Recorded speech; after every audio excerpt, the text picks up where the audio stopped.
Learn to love yourself. Because if you don't love yourself, if you don't value yourself, how will others love and value you, huh? That won't happen.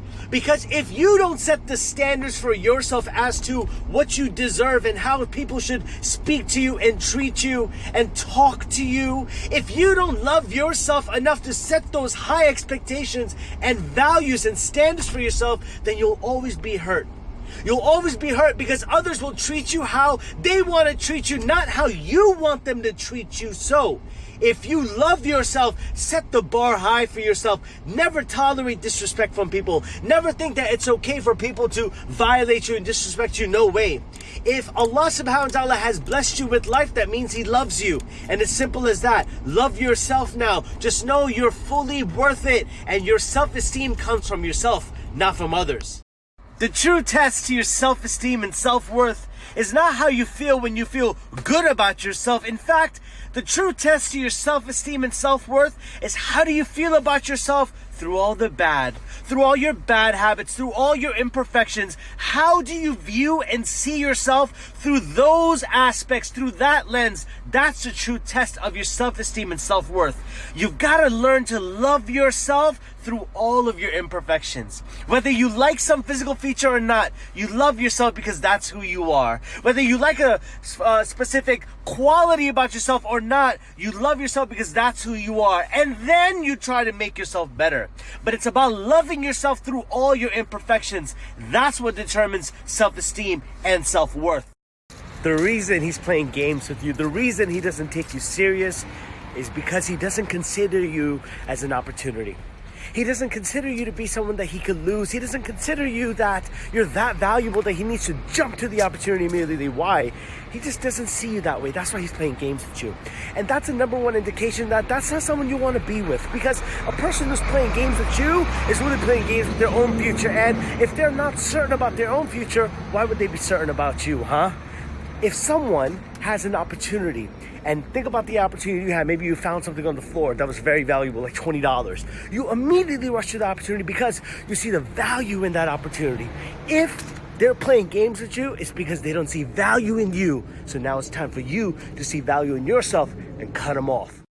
Whatever you do, please do not contact your ex. Whatever you do, I don't care if you got to throw your phone in the freezer. I don't care. Do not contact your ex. You see, when you contact your ex, what you're doing is you're giving them power, control, and a mindset to believe that you are desperate. You reek of desperation when that happens, and there's nothing more attractive to a manipulator to know that they have control over you. When someone knows that you are desperate, they know that they have full control over you, and an abuser will take advantage of that. And when you are in that sort of vulnerable position, you are easy to take advantage of. So when you are feeling and having that itch to contact your ex, please don't do that. Instead, go do another activity, anything besides contacting your ex, because it looks desperate and unattractive. If he left you, then wants to come back to you, it's because you were plan B. I'm sorry to say this, it hurts, I know. But there was a plan A. That's why he left you.